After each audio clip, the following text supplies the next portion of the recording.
Station 0+00 to Station 4+18.95. Tarbox Lane from the point of intersection with McIntyre Drive at Station 0+00 to Station 22+23.07. Oliver Swain Road from the point of intersection with Tarbox Lane at Station 0+00 to Station 4+09.90. James Millen Road from the point of intersection with McIntyre Drive at Station 0+00 to Station 23+51.98. Hannah Graves Way from the point of intersection with James Millen Road at Station 0+00 to Station 5+39.83, substantially in the location of private ways known as McIntyre Crossing Subdivision, McIntyre Drive, John Pearson Lane, Tarbox Lane, Oliver Swain Road, James Millen Road, and Hannah Graves Way, under the provisions of law, and that they will meet on Monday, September 13, 2010, at 7:35 p.m. in Room 14, Town Hall, 235 North Street, North Reading, to hear all persons interested by order of the Board of Selectmen of North Reading, the second day of September 2010, signed by Mr. Prisco, the Clerk of the Board of Selectmen. Are there any residents of McIntyre Crossing Subdivision present? The representative from the Greens. Present. Present? Well, I'm not a resident. Right. We are the abutters that are having the issue. Okay. Mr. Hayden? Okay, I think you folks have a punch list. This is a new one. This is dated September 9. You have one from August the 26th. Sixth? So the list is a little bit shorter. That's good. So Oh, good. different things are combined. What is off? Water service to 2 McIntyre Drive is fed from Elm Street and is an old iron service. This service needs to be replaced. For Main Street curb stop, a new tap may be either in Main Street, in the main in Elm Street, or a newer main in McIntyre Drive. Curb box for 2 Samuel Phelps Way appears to be under the pavers. The resident has installed at the driveway apron. We did not lift the pavers to check service. Curb stop needs to be raised to be accessible. That's their water shut-off. The access to the water shut-off, that's what curb stop is. This, excuse me, this is what still needs to be done? Yes, this is the punch list. 3, Watergate has sunk at Station 1+00. This is McIntyre Drive. 4, a utility patch has failed and sunk near Station 2+75. 5, pavement failure is evident throughout the roadway between Station 7+80 and 15+40.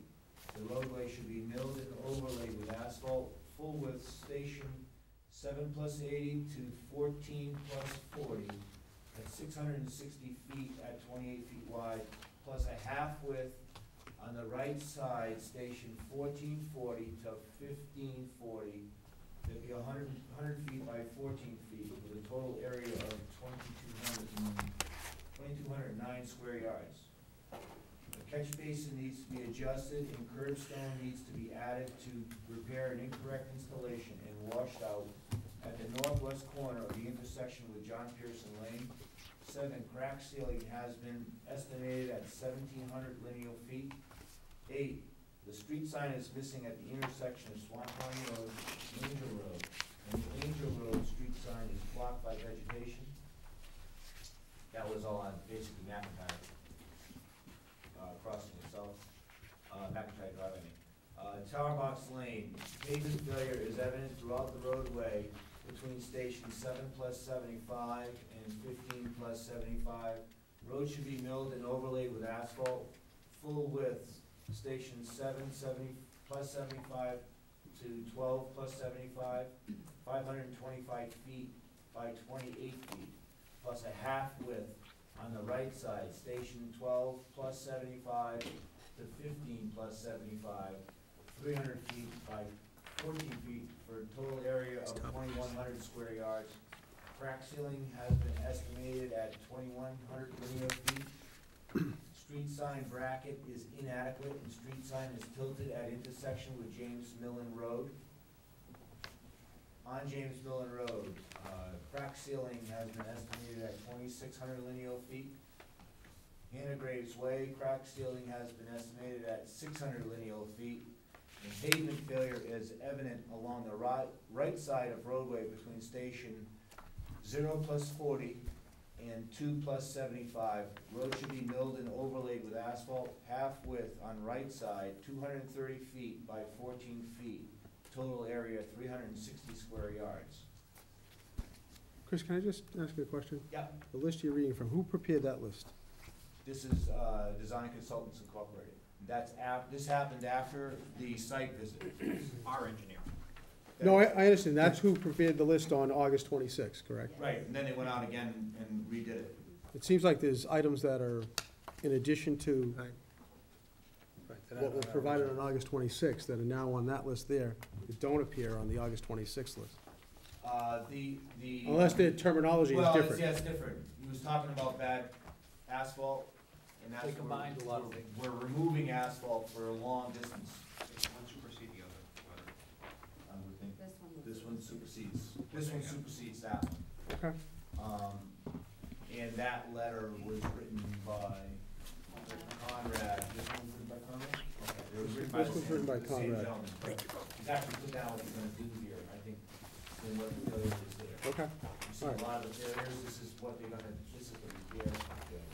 fair enough. You've got a lot of like crack filling, Right. that would normally not happen, but this subdivision of roadways are 10 years old.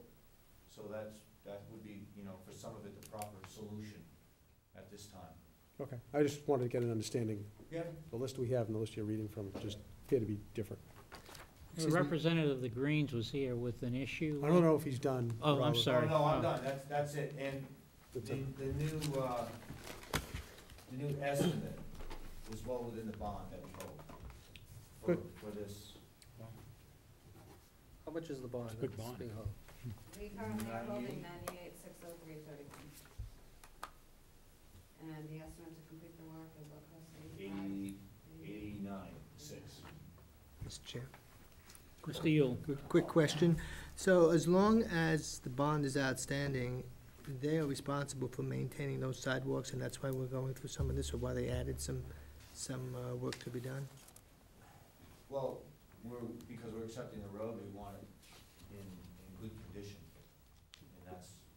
No, that I understand, but it's been 10 years, right, in this case, and damage has occurred to it, to the Some of walkway? it's wear and tear, and some of it was improper construction.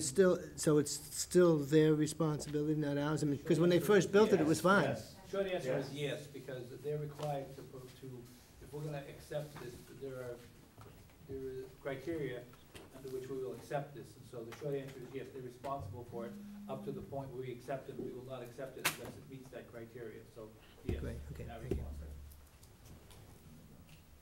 Talk to George. See what his- What? You might wanna talk to the representative and see what his schedule is, George. Oh, This is their project. Yeah, oh, I'm sorry, I didn't realize that. Many of these items that showed up today, we haven't even looked at. Mm-hmm. We're obviously agreeable to do a punch list. We've done punch lists in the past. I think the last punch list before this, when this came up before for town meeting, was, I think, completed pretty much 100%. We'll certainly take a look at the items that showed up today, and we're more than willing to complete an agreeable punch list. Okay. The representative from the Greens? Well, thank you for your time. I'm Julie Seabury, and I'm actually a trustee at the Greens as well as a resident. And I first just want to clarify the summation that was made of our concerns and correspondence. The letter enclosed here for 2007 was this exact meeting when the roads went for acceptance back then. The problem's been ongoing since the actual construction of the lower homes on Tarbox Road, magnified during I believe it was the floods, Mother's Day 2006. So at that time, we did call the town, but Brassy Way is a private road. Now, Hayes Engineering did all our engineering for all our drainage. And Tarbox was also done by Hayes Engineering. So after several calls, being a private way, we don't have the backup of the DPW to help us in that issue. So we were told to contact the developer, which we did. We had many heated visits out in the water with boots up over our knees, and they battled that we weren't getting water. So we actually met with the town. I came to this meeting, this was the letter I attached in there, and they said we need to get everyone together to meet. The former DPW head, Mike Sorrigan, the building inspector, Peter Ogren, our on-site person. We met. I believe we met 2 or 3 times. We had field visits, and the town said they would not accept the roads, not even a partial, until this drainage issue was addressed. I chased Richard Williams at Hayes Engineering for 1 year. I gave you just a sampling, but we have photographs. I haven't filed this bit. It took us a year to get the proposal from him. When we got the proposal, I can tell you Hayes' number. They have my name there because I called and left messages. The proposal that they stated here was to drop a drain. The water coming off Tar Box is running over Brassy Way into our catch basin, across the fairway, and into a pond that recycles our whole neighborhood. The basements were impacted on homes because of this additional water since the construction. The homes that were built are subsurface, they're below the grade of the road. Those homes, in addition, because I believe they were having water issues as well, they also installed, one property had a backhoe there, they installed a drainage hose underground, again shooting towards Brassy. Another one has constructed a batting cage on top of the water easement. There's a pool in one. All their perimeter drains are all heading towards our property. We had an independent engineer take a look, and from what he says in the letter that I attached, it's from Rags Incorporated, I believe Anthony Delgazzo, you may know him. He says that the original drainage calculations were improperly done, and there's never been an easement to drain into our drainage system. Because that water, what it's doing now is what can go quickly into the drainage unit goes under the road, out to the fairway. But the water that's coming over goes directly over the road, floods the fairway. So now we have Thompson Country Club involved because they lease the land for the active golf course. So those particular heavy winters, we actually had to have our maintenance go in and make an opening so that that water, as it was so heavily, wasn't backing, because we had water in basements. So anyway, after calls to the town, and they've been all very helpful, the building department, they reassured us that these roads would not be accepted. Bruce Wheeler told me that I should contact the homeowners to put more pressure on them before the homeowners association, I found out, accepted the neighborhood. We got no response from the 2 particular homeowners that we believe are also adding to the problem. So his proposal, which I put in here, was at a cost of $15,000 to be split, which this report took a year after calling to receive. It says it's approximately $15,000. What they want to do is just lay a pipe in that fairway so that now that the water will move faster. There's no impact. I talked to Richard, I said, we need an impact study. Now this water is going to come into our system even faster. What's the impact on it? And if you read our opinion under Rags Incorporated as far as moving water from one development or property to another without a drainage easement, it's apparently against the rules or laws, I don't know. I can only read what